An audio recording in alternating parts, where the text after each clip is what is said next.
नमस्ते, Vande Mataram. Revolution India channel पर आप सबका हार्दिक स्वागत, अभिनंदन।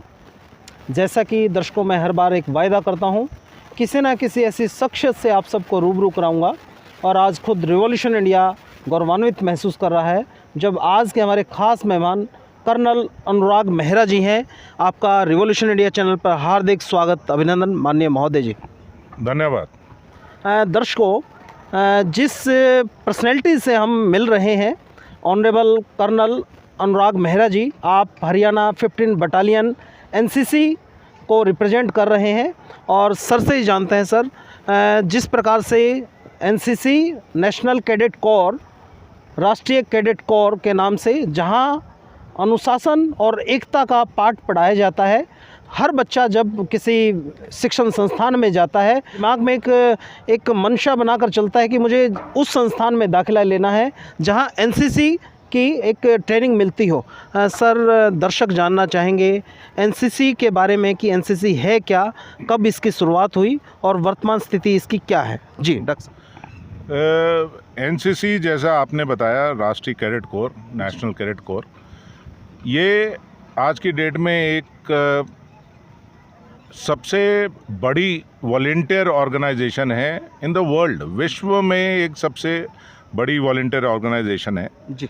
और सिंस इंडिपेंडेंस इसका 1947 में ही एनसीसी हुई थी और काफ़ी चेंजेस आए हैं। उस समय पहले यूनिवर्सिटी कमीशन होता था, कैडेट्स आते थे जी, और उसके बाद उसका नाम चेंज होते हुए राष्ट्रीय कैडेट कोर पड़ा जी।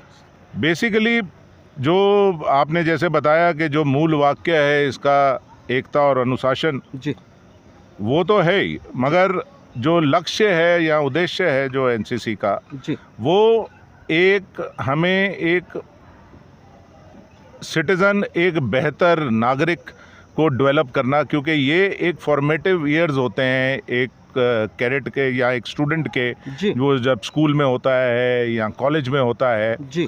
और उधर से ही अगर उसकी एनर्जीज हम चैनलाइज कर सकते हैं जी, उसको एक अच्छा नागरिक बना सकते हैं, उसको एक डिसिप्लिन्ड वे ऑफ लाइफ के बारे में बता सकते हैं जी, उसके चरित्र को उसका निर्माण कर सकते हैं जी। तो यही उद्देश्य है एनसीसी के, जी, जो कि हम उस कैडेट को उसके अंदर डालना चाहते हैं। और जैसे मैंने बताया कि ये एक वॉलंटियर ऑर्गेनाइजेशन है जी, वैकेंसी बेस्ड है। सारे इंस्टीट्यूट्स में, सारे कॉलेजेस, स्कूल्स में एनसीसी नहीं होती है जी, बट ऑफ लेट इसका काफ़ी एक्सपेंशन हो रहा है जी। यहाँ तक कि अभी हमारे प्रधानमंत्री ने बोला भी था कि वो खुद भी एनसीसी कैडेट रह चुके हैं। जी, बहुत बड़ी जानकारी आप दे रहे हैं कर्नल साहब। हाँ, उन्होंने ये बताया भी कि ये सारे इंस्टीट्यूट्स में एक तरीके की एनसीसी कंपलसरी होनी चाहिए। क्या बात। या उसी तरीके की एक ट्रेनिंग होनी चाहिए जी। तो काफ़ी एक्सपेंशन भी हो रहा है एनसीसी का और आने वाले सालों में काफ़ी इंस्टीट्यूट्स को नए एनसीसी दी जाएंगी और इनकी वैकेंसीज आगे बढ़ेंगी। जी। कर्नल साहब, आपने बहुत महत्वपूर्ण जानकारी दी। दर्शक जानना चाहते हैं हरियाणा 15 बटालियन एनसीसी, इसके बारे में जानना चाहते हैं कब ये स्थापित हुई और अभी तक इस बटालियन ने कितने कैंप एनसीसी के ऑर्गेनाइज किए हैं और वर्तमान में अभी कौन सा कैंप चल रहा है और कहाँ चल रहा है। जी कर्नल साहब। हमारी ये जो बटालियन है 1960 की रेजिंग है जी। और ये 15 हरियाणा बटालियन एनसीसी जींद में अभी ये बटालियन लोकेटेड है। जी। इससे पहले हमारे रीडिस्ट्रीब्यूशंस होते रहते थे। एक बार हम ये बेसिकली हेडक्वार्टर्स जो है इसके, जिनके नीचे हम आते हैं, जी। अभी हम अंबाला ग्रुप हेडक्वार्टर के नीचे है। जी। एक टाइम था कि हम 10 साल पहले ग्रुप हेडक्वार्टर रोहतक के नीचे भी थे, जी। मगर पिछले 10-12 सालों से हम अभी ग्रुप हेडक्वार्टर अंबाला के नीचे हैं। जी। और क्लोज टू हमारे पास आज की डेट में तकरीबन 2800 कैडेट इनरोल्ड हैं। जी। जिसमें और टोटल अबाउट 35 इंस्टीट्यूट हैं जी, जिसमें तकरीबन 12 कॉलेजेस हैं और बाकी स्कूल्स हैं जो कि इन्वॉल्व है। और ये जो कैंप्स की आपने जो बात करी, ये एक वार्षिक प्रशिक्षण शिविर के नाम से बोले जाते हैं जी। स्टेट लेवल का आयोजित हो रहा है ये ग्रुप लेवल में हमारे करते हैं, तो आप बोल सकते हैं कि स्टेट लेवल के ऊपर आयोजित किया जाता है। स्पेशली ये जो कैंप है ये एक सामूहिक कैंप है जी, जिसमें अभी करनाल से भी काफ़ी एयर स्क्वाड्रन के उधर कैडेट्स आ रखे हैं जी। सो ये इस तरह के 2 से 3 कैंप हर वर्ष में एक यूनिट करती है जी। और ये कैंप की ज़रूरत ये होती है कि से स्कूल में जो बच्चा होता है, जो जेडी या जेडब्ल्यू लड़का या लड़की होते हैं, जो कैडेट्स होते हैं, उनको एटलीस्ट एक कैंप अपने दूसरे साल की ट्रेनिंग में करना पड़ता है अपने ए सर्टिफिकेट लेने के लिए। सिमिलरली जो कॉलेज के कैडेट्स होते हैं उनका 3 साल का कार्यकाल होता है जी। तो उनको एटलीस्ट 2 कैंप करने पड़ते हैं अपने सेकेंड और थर्ड ईयर में जी। वो कैंप करने के लिए और अपने बी या सी सर्टिफिकेशन हासिल करने के लिए। तो इस तरह के ये कैंप लगाए जाते हैं। इधर ये कैंप अभी 1 जुलाई से शुरू हुआ, 10 तारीख तक ये कैंप चलेगा और इसमें पूरी वेरियस एक्टिविटीज़ जो की जाती हैं। हमारा जो नॉर्मल जो सुबह से हमारे कार्य रहते हैं, यहाँ जो क्लासेस लगाई जाती हैं उसमें पीटी, योगा, गेम्स ये तो होती ही हैं। फिर जो पर्सनालिटी डेवलपमेंट की क्लासेस, जो उसके चरित्र विकास की जो क्लासेस हैं एक कैडेट के लिए, जो उसको कुछ नेशनल इंटीग्रेशन के बारे में बताया जाए, उसके पैट्रियोटिक कुछ फीलिंग्स उसकी अंदर जगाई जाए, एक कम्युनिटी में रहने का, एक सामूहिक तौर पे रहने का उसको एक एक्सपीरियंस दिया जाए, जो कि अमूमन आज के हमारे सोशल लाइफ में उतना रह नहीं गया है। चाहे वो जॉइंट फैमिलीज हों, चाहे हमारी न्यूक्लियर फैमिलीज हों, तब भी वो एक सामूहिक तौर पे एक टीम की तरह वो अपने कार्य करे, लीडरशिप उसमें क्वालिटीज़ उजागर हों। तो इन उद्देश्यों के साथ ये कैंप लगाए जाते हैं। इस कैंप में तकरीबन 650 कैडेट यहाँ पर चौधरी रणबीर सिंह यूनिवर्सिटी में है जी। और अभी आज कैंप का यहाँ 4था दिन है जी।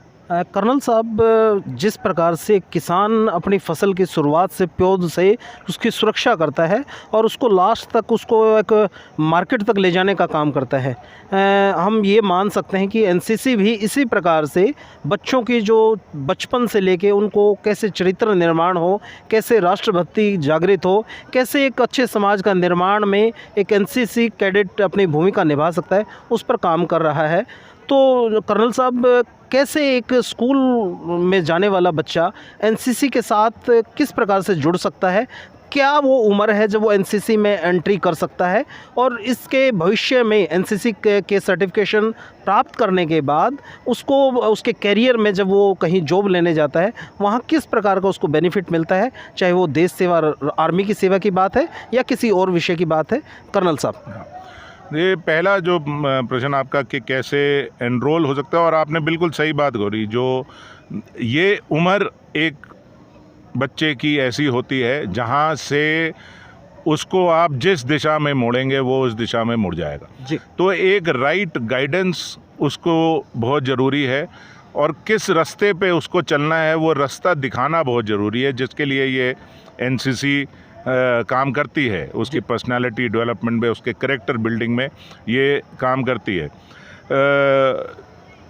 जिस तरह बात करी जाए अगर उनकी एनरोलमेंट की, कैसे बच्चा एनसीसी ले सकता है, हर इंस्टीट्यूट में, हर स्कूल कॉलेज में ये एनसीसी की का प्राविधान नहीं है, मगर जिन स्कूल में प्रावधान है उनमें से स्कूल के अंदर जो हमारे जूनियर डिवीज़न, मतलब कि बॉयज़ और जूनियर विंग जो यानी कि गर्ल्स, वो 8th क्लास से अपना एडमिशन ले सकते हैं। जनरली 8, 9, 10th में जो है वो एडमिशन अपना ले सकते हैं जी। और सिमिलरली जो हम सीनियर डिवीज़न या सीनियर विंग की बात करें जी अभी अमूमन हमारे स्कूल्स में कहीं सीनियर डिवीज़न और विंग नहीं है जी मगर जूनियर डिवीज़न जूनियर विंग जो स्कूल में होते हैं उनको ए सर्टिफिकेट मिलता है जी जिसके फ़ायदे हैं इन द सेंस कि अगर आज की जैसे अग्निवीर जी। की भर्ती हो रही हैं जी जी या पुलिस में कहीं भर्ती हैं कहीं गवर्नमेंट स्कीम्स हैं कहीं प्राइवेट कंपनीज हैं जी कर्नल साहब। रिलायंस कंपनी भी है वो भी उसको उस सर्टिफिकेशन को प्राथमिकता देती हैं जी कर्नल साहब। जब वो कॉलेज में जाते हैं तो अच्छे जहाँ पर अगर एनसीसी है वो ए सर्टिफिकेशन की वैल्यू होती है जी और सिमिलरली हम जब बात करें बी और सी सर्टिफिकेशन की जो कि कॉलेज में होती है उसमें 3 साल का होता है अगर 2 साल में ट्रेनिंग करता है तो वो बी सर्टिफिकेट का हकदार हो जाता है जी 3 साल ट्रेनिंग करता है तो सी सर्टिफिकेट का हकदार हो जाता जी है कर्नल साहब। इनके सर्टिफिकेशन के बहुत ही फ़ायदे हैं जी यहाँ तक कि मैं आपको बताऊं कि इनकी एक एनसीसी स्पेशल एंट्री स्कीम होती है जी जिसमें ऑफिसर्स भर्ती किए जाते हैं जी वो ऑफिसर्स के लिए जो एनसीसी सी सर्टिफिकेट होल्डर होते हैं उनके लिए जो रिटन एग्जामिनेशन है जी वो माफ़ होता है क्या बात एंड ये एक बड़ी सोचने वाली बात है एक बहुत ही बड़ी बात है जी क्योंकि आज की डेट में अगर हम देखें अमूमन 2 से 2.5 लाख कोई ऑफिसर्स के लिए एग्ज़ामिनेशन देता है जो बच्चे देते हैं एग्ज़ामिनेशन उनमें से तकरीबन 2,500 से 3,000 ही फाइनल इंटरव्यू के लिए बुलाए जाते हैं जी कर्नल साहब। अब एनसीसी सी सर्टिफिकेशन के बाद ये जो कैडेट्स हैं सी सर्टिफिकेट वाले वो डायरेक्टली इंटरव्यू के लिए एसएसबी की इंटरव्यू के लिए जा क्या सकते हैं बात बहुत बड़ी बात है। ये बहुत फ़ायदे हैं आप सिमिलरली जवान की भर्ती के लिए इनको एडिशनल मार्क्स मिलते हैं जी पुलिस भर्ती में कई स्टेट गवर्नमेंट की सेंट्रल गवर्नमेंट की कई इंस्टीट्यूट्स हैं जहाँ नौकरियां हैं उधर इनको मार्क्स मिलते हैं और इनको ये सर्टिफिकेशन को मान्यता दी गई है जी कर्नल साहब आपने बहुत महत्वपूर्ण जानकारियाँ ऐसी जानकारियाँ जो शायद अभी तक युवाओं को नहीं पता थी वो मुहैया कराई हैं। कर्नल साहब देशभक्ति हमारे लोगों में कूट कूट के भरी हुई है। हर व्यक्ति एनसीसी में दाखिला लेना चाहता है लेकिन उसकी भी एक लिमिटेशन है कि कुछ लोग ही उसमें एनरोल हो सकते हैं। कोई ऐसी क्योंकि आप बहुत बड़े डेजिग्नेटेड पद पे हैं ऑनरेबल पद पे हैं आप कोई ऐसा कॉन्सेप्ट विचार मन में आता है क्योंकि लंबा अनुभव हो गया आपका इस सर्विस में कि जो बच्चे एनसीसी के एनरोल नहीं हो पाए लेकिन वो कुछ करना चाहते हैं सीखना चाहते हैं उसी डिसिप्लिन की ज़िंदगी में जीना चाहते हैं कोई इस प्रकार से कोई कॉन्सेप्ट आता है कि उन लोगों को भी हम किसी तरीके से किसी ना किसी डिजिटल जब इंडिया हो गया है किसी ना किसी तरीके से उन लोगों को हम क्योंकि आज नशा बड़ी बीमारी हो गया है सर पूरे देश में तो उस नशे से उन बच्चों को डाइवर्ट करने का एक यही एक माध्यम नज़र आता है। क्यों ना किसी तरीके से डिजिटली लोगों को एनसीसी के साथ जोड़ें उन लोगों को एक नया एक मंच दें ताकि वो भी देश सेवा में अपनी भूमिका निभा सकें। नहीं बिल्कुल ज़रूर देखिए हर ऑर्गेनाइजेशन के अपने थोड़ी सी रिस्ट्रिक्शंस होती हैं एनसीसी की ये एक रिस्ट्रिक्शन है कि हमारे पास लिमिटेड वैकेंसीज़ हैं मगर इसके लिए भी सरकार एनसीसी हमारे हेडक्वार्टर्स वो लगातार काम कर रहे हैं। अभी एक नई स्कीम उन्होंने डाली जिसको फुली सेल्फ फाइनेंसिंग स्कीम कहा जाता है उसमें वो आउट ऑफ टर्न अलॉटमेंट दिए जाती हैं इंस्टीट्यूट्स को के और वो आके एनसीसी ले सकते हैं और बच्चा एक एनसीसी कैडेट बन सकता है।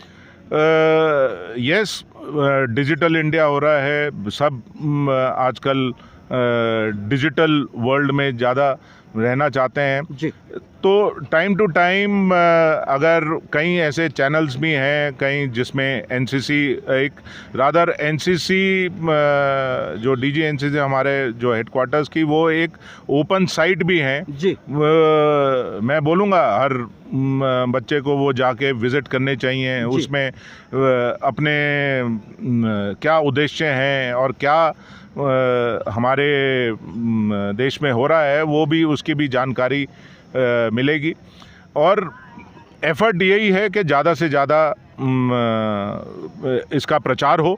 और नेक्स्ट, हाँ, आपके जैसे जब मीडिया पर्सन्स होंगे, आइए, देखिए, कवर करिए, और ये एक उनका ही प्रेरणा स्रोत होगा बच्चों के लिए कि वो सीखें, देखें कि क्या एक्टिविटीज़ हो रही हैं, और वो जो एक्टिविटीज़ हो रही हैं वो अपने भी जीवन में उसको उस तरीके से, अपने तरीके से धारण कर सकें। कर्नल साहब, मेरा अंतिम सवाल, जो लाखों युवा आपको देखेंगे चैनल के माध्यम से, उन युवाओं के लिए क्या संदेश आप देना चाहेंगे? अपना संदेश। जैसा इससे पहले आपने एक बोला, देखिए, देशभक्ति एक ऐसी चीज़ है जो सिर्फ शब्दों में नहीं, वो रगों में दौड़नी चाहिए। क्या बात है। उसके लिए अगर आपने सच्चे एक कोई देशभक्त होना चाहिए, तो उसको जो हमारा जो मूल वाक्य है, एक एकता और अनुशासन, इन दोनों पे एक बच्चे को, एक नागरिक को, एक उसके ऊपर काम करना पड़ेगा।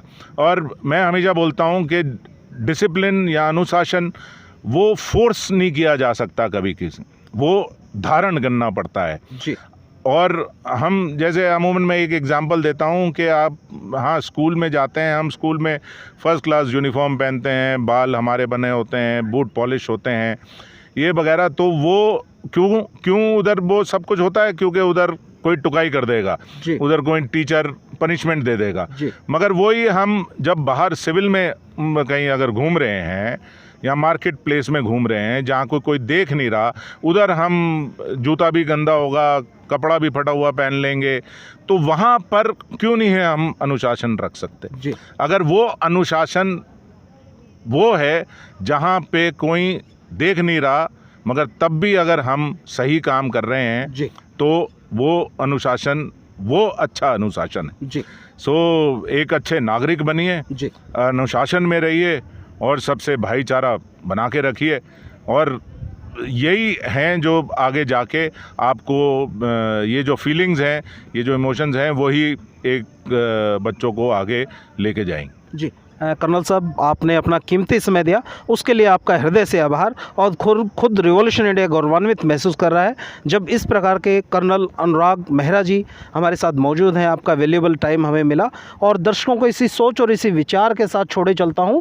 और बहुत महत्वपूर्ण जानकारी ऑनरेबल कर्नल साहब ने हमारे को दी कि हर शिक्षण संस्थान को ऑन डिमांड आप एनसीसी को लेके आ सकते हैं। आप जिस प्रकार एक किसान अपनी फसलों की शुरुआत से देखभाल करता है और उसके मार्केट तक जाने तक उसकी देखभाल करता है, उसी प्रकार हर शिक्षण संस्थान की एक महत्वपूर्ण जिम्मेवारी है। आपके पास जो युवा बच्चे, जवान बच्चे आ रहे हैं, उनके चरित्र निर्माण, देशभक्ति और अनेकों ऐसी भावनाएं जिससे सुंदर भारत, स्वस्थ भारत आपको नजर आए, उसमें एक हर व्यक्ति की एक महत्वपूर्ण भूमिका है। आप सब लोगों के लिए प्रेरणादायक ये एक इंटरव्यू रहा है। कर्नल साहब, एक बार फिर आपका हृदय से बहुत बहुत आभार, थैंक यू। और दर्शकों, एक श्रेष्ठ भारत, उत्तम भारत बनाने में हम सब का महत्वपूर्ण योगदान है। अपने अपने स्थान पर हम सभी अपने अपनी जिम्मेवारी का निर्वहन करते रहें, तो निश्चित तौर पर वो दिन दूर नहीं जब भारत विश्व गुरु बनने की पायदान पर होगा। देखते रहिए रिवॉल्यूशन इंडिया। जय हिंद, जय भारत, वंदे मातरम। जय हिंद।